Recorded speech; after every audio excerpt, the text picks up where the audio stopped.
নমস্কার, ঘরে ও বাইরে চ্যানেলে আপনাদের সবাইকে স্বাগত। আজকে রেসিপি ডাঁটা আলুর পোস্ত।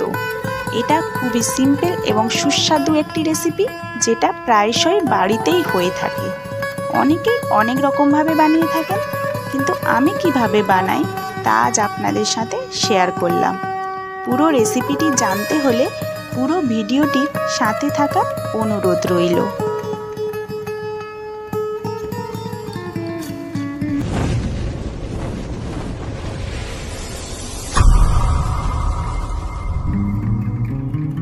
ডাঁটা আলুর পোস্ত বানানোর জন্য প্রথমে আমি 200 গ্রাম সজনে ডাঁটা এবং 2টি মাঝারি সাইজের আলুকে লম্বা লম্বি করে কেটে নিয়েছি। তারপর একটি মশলা বানাবো, তার জন্য নিয়ে নিয়েছি 2 চামচ পোস্ত এবং 2 চামচ চালমগজ, যেটাকে পরিমাণ মতো জল দিয়ে 3 থেকে 4 মিনিট ভিজিয়ে তারপর একটি স্মুথ পেস্ট বানিয়ে নেব।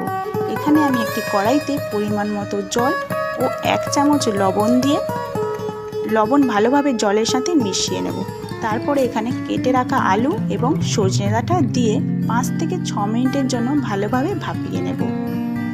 আমি যেহেতু এখানে সবজিগুলি ভাজবো না, তাই হালকা ভাপিয়ে নিচ্ছি। যেহেতু সজনে ডাঁটার একটা কাঁচা গন্ধ থাকে, ভাপিয়ে নিলে সজনে ডাঁটার কাঁচা গন্ধটা চলে যায়। এখানে আমার ভাপানো কমপ্লিট হয়ে গেছে। একটি ছান্তার সাহায্যে জল ঝরিয়ে তুলে নেব। তারপর একটি কড়াইতে পরিমাণ মতো সর্ষের তেল দিয়ে ফোড়নের জন্য ব্যবহার করছি 1 চামচ কালো জিরে এবং 2টি কাঁচা লঙ্কা। তারপর বাটা মশলার মধ্যে ব্যবহার করছি 2 চামচ আদা বাটা এবং 1 চামচ লবণ দিয়ে ভালোভাবে কষাতে থাকব, যতক্ষণ না অবধি আদার কাঁচা গন্ধটা চলে যায়। তারপরে কালারের জন্য ব্যবহার করলাম 1 চামচ হলুদ গুঁড়ো। পরিমাণ মতো জল দিয়ে আবারও আমি 1 থেকে 2 মিনিট ভালোভাবে মশলা কষিয়ে নেব। মশলা এখানে আমার কষানো হয়ে গিয়েছে, দেখতেই পাচ্ছেন মশলা থেকে তেল ছেড়ে দিয়েছে। এই সময় আমি ভাপিয়ে রাখা আলু এবং সজনে ডাঁটা দিয়ে ভালোভাবে মশলার সাথে সবজিগুলি কষাতে থাকবো। 1 মিনিট মতন কষালেই হয়ে যাবে। এখানে আমার সবজি ভালোভাবে কষানো হয়ে গেছে। পরিমাণ মতো জল দিয়ে ভালোভাবে মিশিয়ে নিয়ে ঢাকা দিয়ে 5 থেকে 6 মিনিটের জন্য ফুটিয়ে নেব, যাতে আমার আলুগুলো ভালোভাবে সেদ্ধ হয়ে যায়।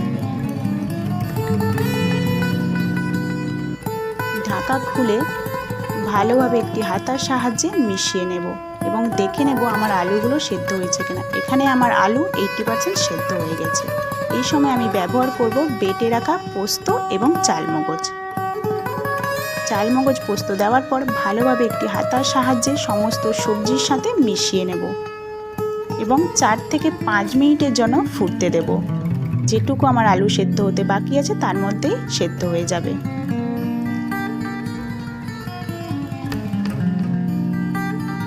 আপনারা চাইলে এভাবেই নামাতে পারেন। আমি এখানে একটু শুকনো শুকনো বানাবো, তাই জলটা একটু শুকিয়ে নেব। এখানে আমার আলু পুরোপুরি সেদ্ধ হয়ে গেছে। এই সময় আমি এখানে ব্যবহার করব 1 চামচ চিনি। চিনিটা আপনারা ব্যবহার করতেও পারেন, আবার নাও করতে পারেন।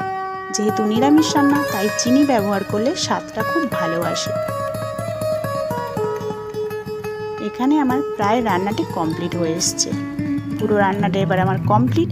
এভাবেই আপনারা একবার আলু ডাঁটা পোস্ত বাড়িতে বানিয়ে দেখবেন। আশা করি আপনাদের খুব ভালো লাগবে এবং গরমের দিনে এই রান্না গরম ভাতের সাথে কিন্তু জমে যাবে।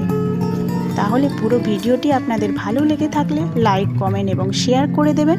আর আমার চ্যানেলে যদি নতুন বন্ধু হয়ে থাকেন তাহলে চ্যানেলটি সাবস্ক্রাইব করার জন্য অনুরোধ রইল। পুরো ভিডিওটি দেখার জন্য অসংখ্য ধন্যবাদ।